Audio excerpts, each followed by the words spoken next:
Embrapa e Sebrae realizaram palestras e capacitações nos últimos dias do mês de julho. Isso em virtude das comemorações do Dia da Agricultura Familiar, comemorado no dia 25 de julho, e o Dia do Produtor Rural, no dia 28 de julho.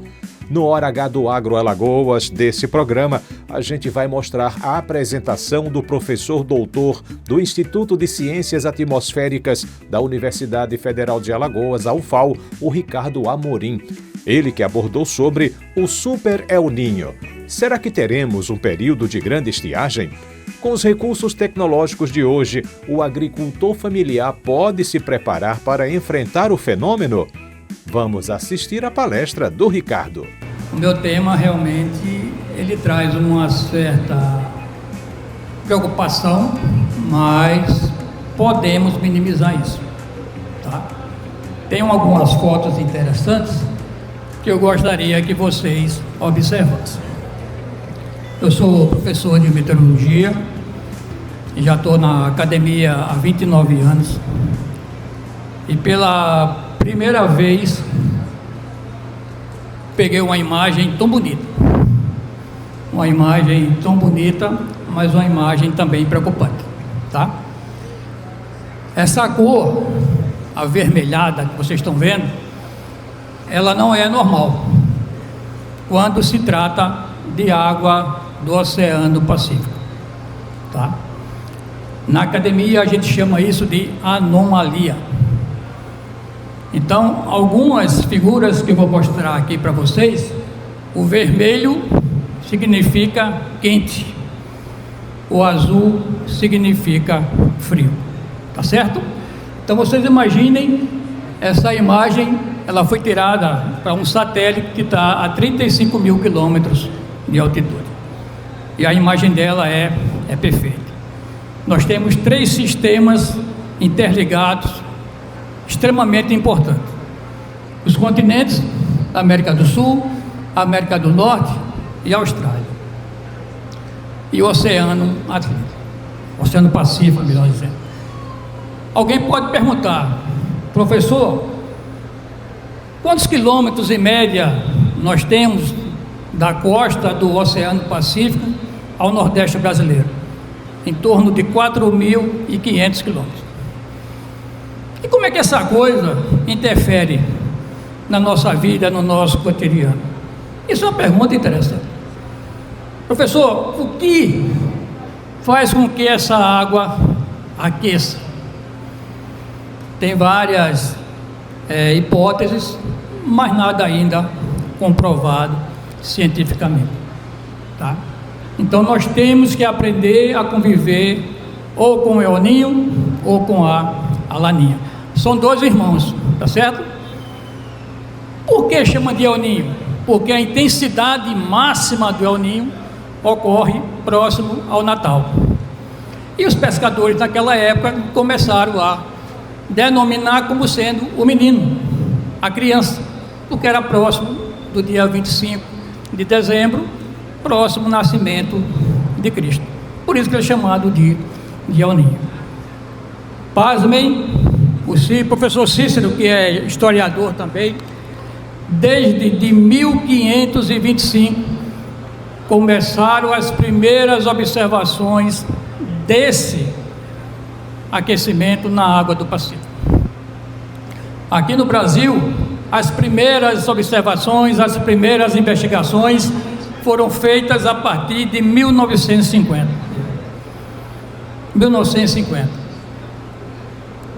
Outra coisa interessante, quando eu era estudante lá atrás, em 1984, o El Niño tinha uma frequência de aparecer a cada 7 anos. Caiu para cada 5 anos, a cada 2 anos. E me parece que hoje é um ano, El Niño, um ano na linha.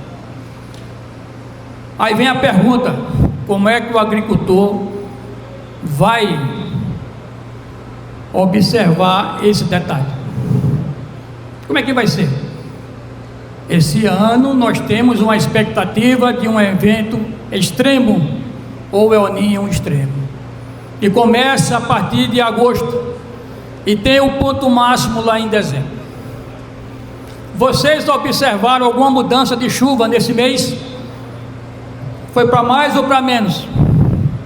Foi para menos. Então, cada um de nós temos um pouco de meteorologia. A meteorologia está relacionado à água, alimento e energia. Tudo o que o professor Cícero falou tem tudo a ver com a meteorologia. Tem tudo a ver com a distribuição de chuva. Eu vou fazer uma pergunta. Alguém aqui tem o costume de olhar a previsão de tempo diariamente? Levanta a mão, por favor. Muito bom. Precisamos melhorar isso aí.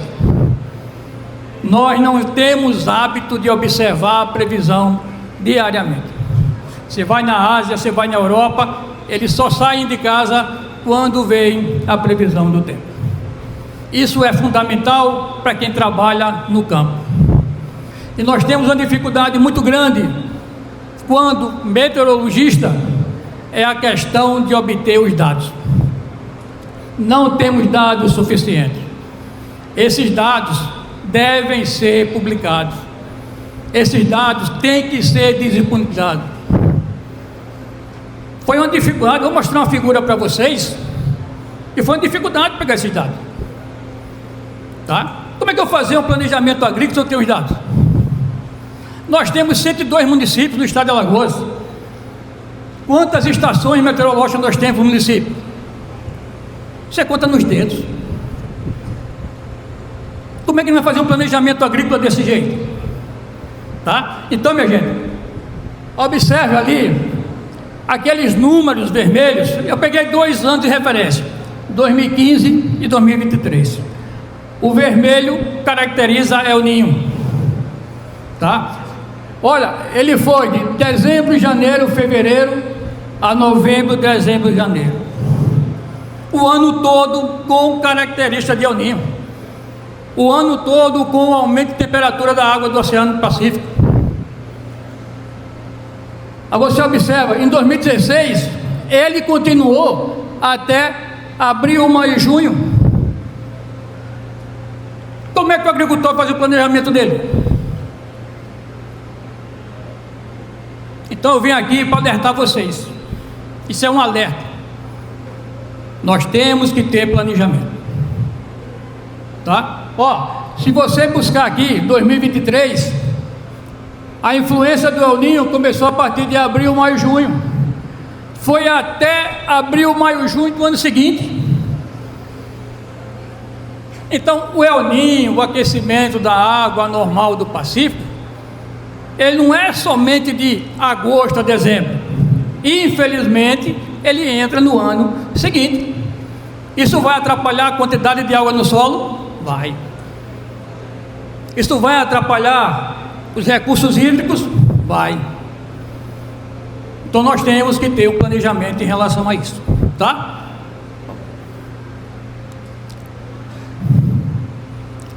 Só um pouquinho. Minha gente, esses dados eu peguei dos Estados Unidos. Esse NOAA é um órgão americano que fica próximo a Washington, tá? Que disponibiliza todos os dados de todos os municípios do estado de Alagoas, aliás, de todo o Brasil. Como é que um órgão americano tem tudo isso e nós não temos nada? Não pode. Isso não pode. Então, quem quiser esses dados, eles estão disponíveis no NOAA. Todos os dados. Todos. Nós temos energia eólica, que é importante para a nossa região, para o nosso estado, tá? Nós temos uma boa distribuição de chuva, que eu vou mostrar daqui a pouquinho, e vocês vão ver o que é que está faltando. Por favor.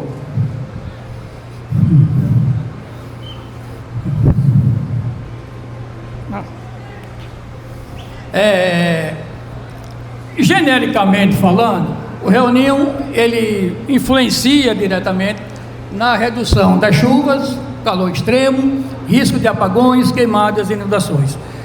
Eu acredito que vocês estão acompanhando que na região sul do Brasil está com incidência de inundação. Na verdade, Rio Grande do Sul principalmente.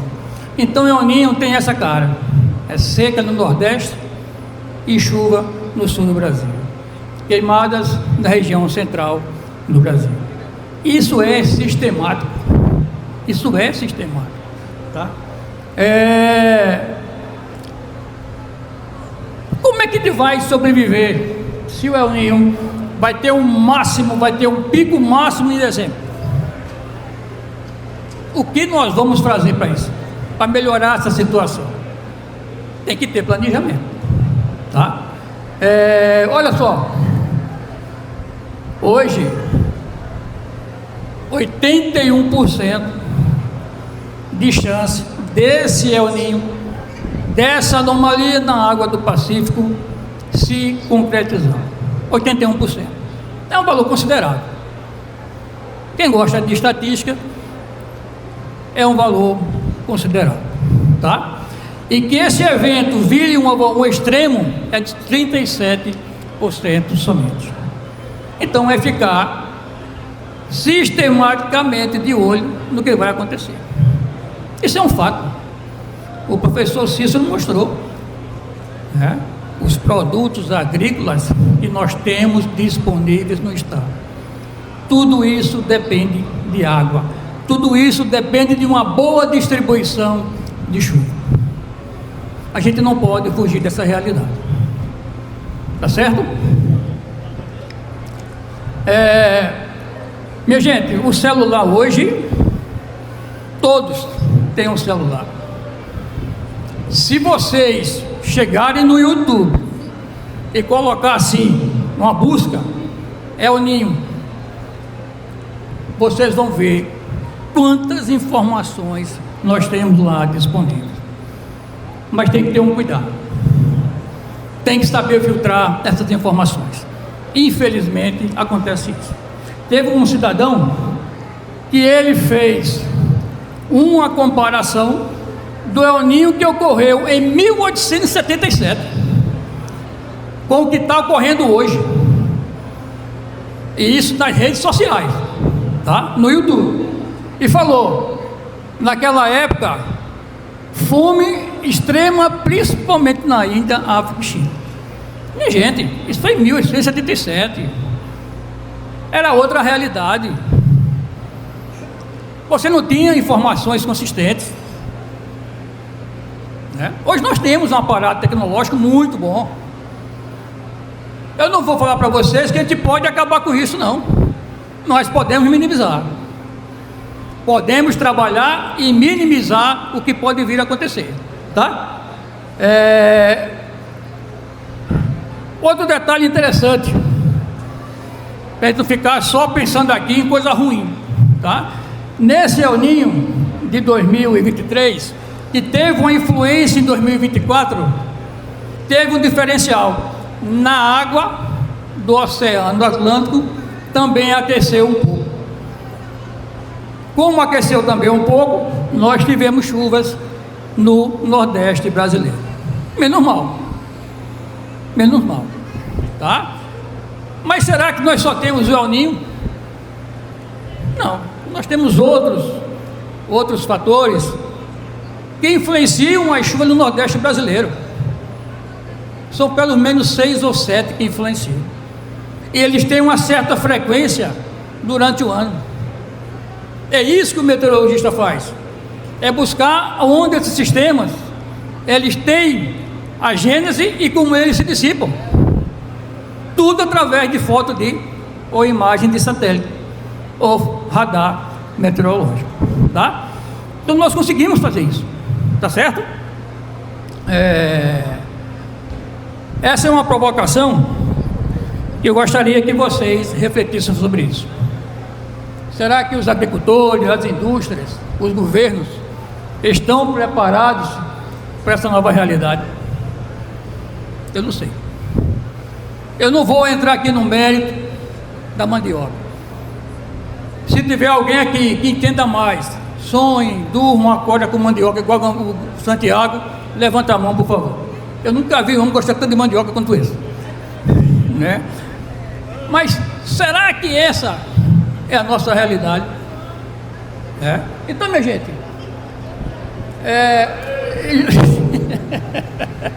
estamos preparados para as mudanças climáticas. As mudanças climáticas está aí, ó, na nossa porta. Na nossa porta. E nós temos que ter uma certa preocupação, sim. Tá? Isso é um fato. Isso é real. De mito não tem nada. Isso é verdade. Tá? E é verdade absoluta. Tá certo? Ó, essa frase que está aqui em amarelo, esse cidadão é o presidente da cooperativa de soja do Mato Grosso. Eu gostaria de ler com vocês essa frase. O que é que vocês acham sobre essa frase? O produtor tem que ter boas práticas independente do clima. Podem fazer o manejo das suas propriedades, minimizando prejuízos causados pelas irregularidades climáticas. Ou seja, fazer primeiro a parte que cabe a ele. O que é que vocês acham isso? Levem essa mensagem para cá. Reflitam sobre isso. Eu não entendo nada de mandioca, só o doutor Santiago que entende essas coisas. Tá? Então, como é que eu vou conviver com essa situação? Tá? Professor Cícero, eu peguei essas informações lá naquele Instituto Americano, NOAA, tá? Nós temos uma tendência, são 33 anos de informações, são médias mensais. Você vê que a partir de março, as chuvas na região, ela começa a melhorar. 33 anos de informação. Eu não sei, sinceramente, se a demanda hídrica da mandioca está condizente com aqueles valores ali. Se o período de plantio é condizente com aqueles valores ali. Será que é importante pensarmos em conservação do solo? Pensarmos em fertilidade do solo? Colocar uma variedade mais resistente às secas? Quanto custa isso? Eu não sei. Tá? Eu não sei. Então, eu não entendo nada de mandioca. As informações que eu tenho aqui, eu sou meteorologista, e cada um de vocês tirem as suas conclusões. Porque está aqui. Vocês observam que a partir de março já começa a evolução das chuvas e vai até mais ou menos agosto. E o que é interessante, né? São Sebastião, Teotônio de Vilela, Campo Alegre e Junqueira. O professor Cícero mostrou no slide dele esse paralelo entre as duas cidades. Então, será que o problema de Teotônio de Vilela é chuva? É déficit hídrico? É excesso de água? Temos que refletir sobre isso. Temos que refletir sobre isso. Está ali, ó. A figura mostra claramente. Não fui eu que inventei isso aí. Onde é que está a produtividade? Onde é que está a produção?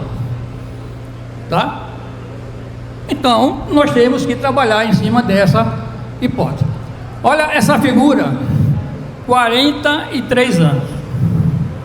Tá? Esses dados quem passou foi o doutor Santiago.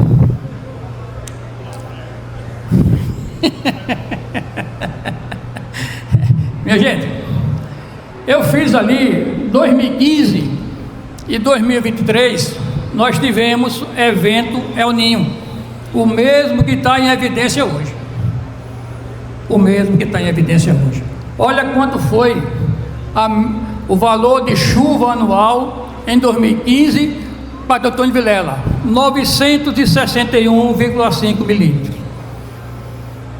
O que é 961,5 milímetros? É você pegar 1 metro quadrado e colocar 960 litros de água ali dentro. Isso é que representa 961 milímetros, tá? Se você observar em 2023, ocorreu novamente um outro El Ninho. Olha a variação de chuva aqui para a região, 1.359 milímetros. Isso é suficiente para manter a mandioca? Eu não sei. Essa é a exigência hídrica dela? Em qual estágio fenológico ela se encontra? Eu não sei. Tá? Então, se a gente observar detalhadamente, a chuva aparentemente não é o problema crucial. Tá? Então é importante a gente começar a imaginar essa tendência. Tá certo?